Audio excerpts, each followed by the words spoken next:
ফিরে এলাম বিরতির পরে চ্যানেল ওয়ানে বই আড্ডা লিকাচ্ছা অনুষ্ঠান নিয়ে। আজকে আমাদের সঙ্গে আছেন বোম্বে ডাক পত্রিকার সম্পাদক, কবি, অনুবাদক অর্ঘ্য দত্ত। অর্ঘ্য, কথা হচ্ছিল গুলজারজির করা রবীন্দ্রনাথ কবিতাটি নিয়ে। তুমি যদি একটু কবিতাটি আমাদের পড়ে শোনাও অন্তত। হ্যাঁ, নিশ্চয়ই। খুব বড় হলে কিছুটা অংশ, না হলে পুরোটাই শোনাও। না, ছোট কবিতা। আচ্ছা, পুরোটাই শুনি। ওনার খুব বড় কোনো কবিতাই আমি অনুবাদ করিনি এই বইতে। আচ্ছা আচ্ছা। ট্যাগর মূল কবিতার নাম। আমি বাংলায় রেখেছি ঠাকুর, ব্র্যাকেটে ট্যাগর লিখেছি বাংলায়। একজন গেঁয়ো মাথায় পাটালির চাঙাড়ি নিয়ে হেঁটে যাচ্ছিল দিগন্ত বিস্তৃত এক মাঠের মধ্যে দিয়ে। গুড়ের সুগন্ধে দল বেঁধে ভনভন করে মাথার উপরে ছাতার মতো ঘুরছিল মাছি। রোদ চড়ছিল, বাড়ছিল সূর্যের তাপ, ঘেমে উঠছিল থরে থরে সাজানো পাটালি। হয়রান সেই আনাড়ি গাইয়ার মাথা থেকে চুঁইয়ে পড়ছিল মিষ্টির ফোঁটা, আর জিভ দিয়ে চেটে নিচ্ছিল সে। আমি গেঁয়ো, আমার মাথার পরে কে রেখে দিয়েছে এই চাঁড়ি ভরা রবি ঠাকুরের কবিতা? অপূর্ব অপূর্ব। তুমি চিন্তা করো কোন দিক দিয়ে ধরলেন রবীন্দ্রনাথের কবিতাকে। মাথায় আমার একটা ওরকম পাটালির মতো সারা গা দিয়ে ছুঁয়ে পড়ছে। আমাদের জীবন্ত, যিনি আসলে প্রকৃত অর্থে উনি অবাঙালি, অতএব উনি অধিকারী নন। যেভাবে গুড়ালা নিজে গুড় খায় না, উনি সেটা বয়ে নিয়ে যাচ্ছেন, কিন্তু ওরা চুইয়ে চুইয়ে উনি আপ্রাণ ভাবে আঙুল মানে জিভ দিয়ে ছেটে দিচ্ছেন। জীবনে তো এইভাবে রবীন্দ্রনাথের চুইয়ে পড়েন, প্রতীকের মধ্যে দিয়ে পড়েন। আচ্ছা, মানুষটা কেমন? গুলজারজি খুব রাগী নাকি বন্ধু? আমি রাগী। দেখো, রাগ তো ক্রোধ কারণ থাকলে আমাদের সবার ভেতরেই আছে। আমার যেটা মনে হয়েছে বন্ধু বৎসল, সবচেয়ে বড় কথা খুব সরস এবং বিনয়ী মনে হয়েছে। মানে আমি তো ওনার কাছে এক নগণ্য একজন প্রাণী, যিনি প্রচুর মানুষকে ওনার ফিল্ম ডাইরেকশনের কারণে এবং ওনার যে মূল পেশা সেই সব, মানে মূল বলবো এই কারণেই, কারণ ওটা ওনার জীবিকা ছিল একটা সময়। আমরা ওনাকে কবি বা লিরিসিস্ট হিসাবে চেনার আগেও আমরা যখন বড় হচ্ছি, আমরা ওনাকে কিন্তু আধির পরিচালক, মৌসুমের পরিচালক, ইজাজাতের পরিচালক বলেই চিনতাম। একজন চলচ্চিত্রের বলিউডের বলে সেলিব্রিটি বলে। কিন্তু ওনার আচরণে কোনো জায়গায় এটা নেই। প্রথমেই তোমাকে উনি বসাবেন ভীষণ ডাউন টু আর্থ। প্রথমেই যখনই উনি দুপুরবেলাগুলো, এই পুরো 2 বছর আমরা প্রায় প্রচুর কাজ করেছি একসঙ্গে, মানে আমি ওনাকে সাহায্য করতে, সেটাই আমার জব ছিল, প্রফেশনাল অ্যাসাইনমেন্ট। উনি ফোন করতেন তখন, কারণ করোনায় আমি যেতে পারতাম না। প্রথমেই বলতেন ফোন করে, খাওয়া হয়ে গেছে, বাহ কি খেলে, মানে এইগুলো এইরকম বহু ক্যাসে। হ্যাঁ, তোমার যে লেখালেখি, এই লেখালেখিতে গুলজারজির কোনো প্রভাব পড়েছে? না, তোমার লেখালেখি তোমারই মতো না। আমার লেখালেখি আমারই। যদি পড়ে থাকে সেটা কোনো বাঙালি কবিরই পড়েছে। তার কারণ, যে কারণে এই অনুবাদ করার পেছনে আমার একটা কারণ, যে বাইরে থেকে বিভিন্ন কিছু ভাষার আমি তো অনুবাদ করি, এই কাজটাও করি সঙ্গে সঙ্গে, অনেকেরই করেছি।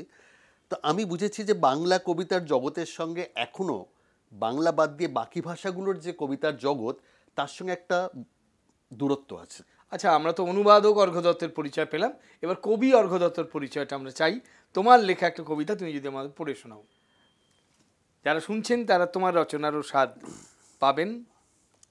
আমার প্রথম কবিতার বই, প্রথম বই বেরিয়েছিল 2012, সেটা বিখণ্ড দর্পণে। সেটা একটা আত্মজৈবনিক গদ্যের বই, তাতে কিছু কবিতাও ছিল। প্রথম কবিতার বই যেটা আলাদাভাবে বেরোয় সেটা হলো মিউজের বকওয়াস।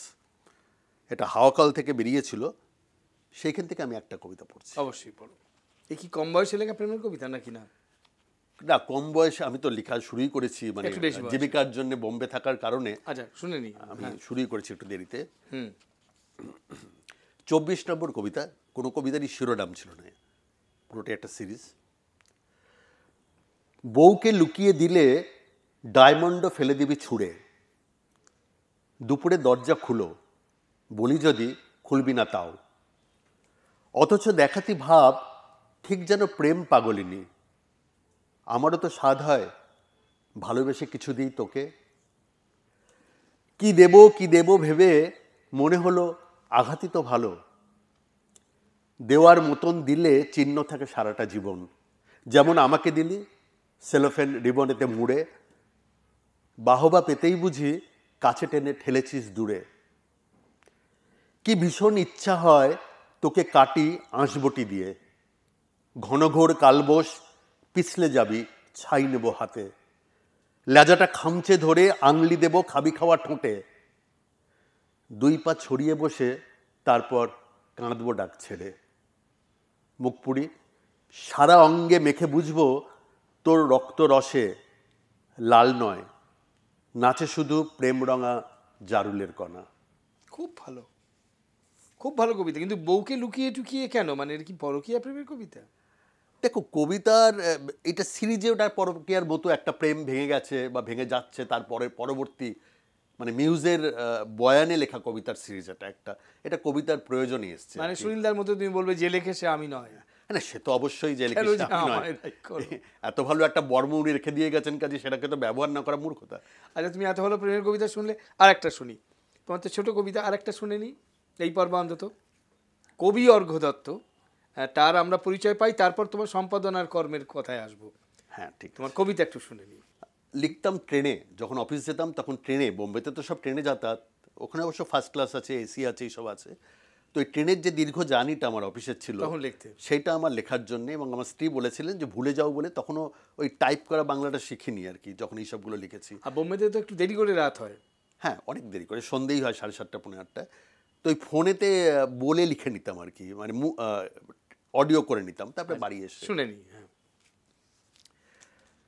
ছেনাল পার্ক স্ট্রিটের পুরনো সরাইখানা থেকে ছিটকে উঠে আসছে উল্লাসের রং, রূপলি পালকে নীল আলোর টেকিলা নাকি সিঙ্গেল মন্ট, কণ্ঠার তিল থেকে পিছলে পড়ছে অহংয়ের মধু, বিভাজিকা ঘেমে গেলে কুসুমগন্ধি রুমাল বলে ডেকো। সরাইখানার আলোর মতো নীল হয়ে যাচ্ছি আমিও, যেই তুমি লুকিয়ে ছুঁচ্ছ। সঙ্গের মরদ বন্ধু কতটা মরদ, তোমার ডান হাত ফুসলে নিয়ে যেতে পারিনি দূরে ওই মোবাইল থেকে। তোমার নাক কুচকে চোখ ছোট করে হাসি, দাঁতের শাড়ির ধারে কম বেশি ফাঁক, রূপলি রেশম ওরা মদালসা হাসি, সব চিনি। সামনে থাকলে কেমন নাক ঘষতে বুকে পিঠে, নখের দাগ টানতে টানতে শিখিয়ে দিতে কিভাবে মাত্রাবৃত্তে করতে হয় লাইন ড্রয়িং। কোলাপুর শান্ত আজ, ভেতরে আগুন। শাহুপুরি লক্ষ্মীপুরি হেঁটে যাই মাইল মাইল, কেন যে পালাই আজ সারা রাত হেঁটে যাব ঠোঁটের ওপর। টের পাবে তুমি, জেনে রেখো দূরে আমি যাব না মোটেই। বাহ! প্রবাসে বসে সুদূর মুম্বাইতে থেকে এত ভালো বাংলা চর্চা করে চলেছেন, এত ভালো বাংলা কবিতা লিখে চলেছেন অর্ঘ্য দত্ত। আসছি, আমাদের আপাতত একটা বিরতি নিতে হবে, কেউ যাবেন না, ফিরে আসছি বিরতির পরেই।